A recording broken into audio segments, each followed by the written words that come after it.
งนั้นคำสอง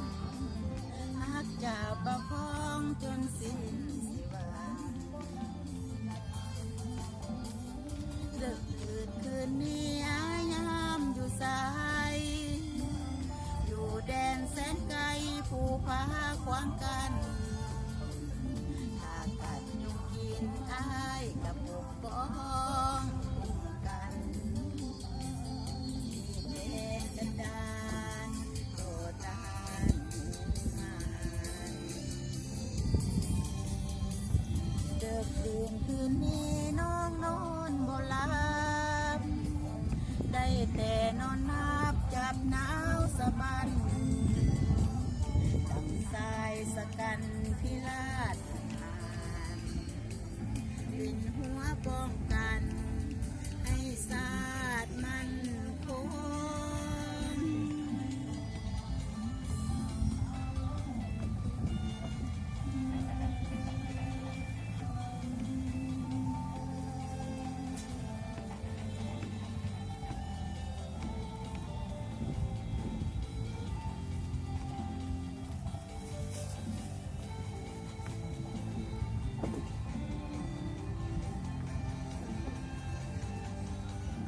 เลิกดื่นคืนนี้อายามอยู่สา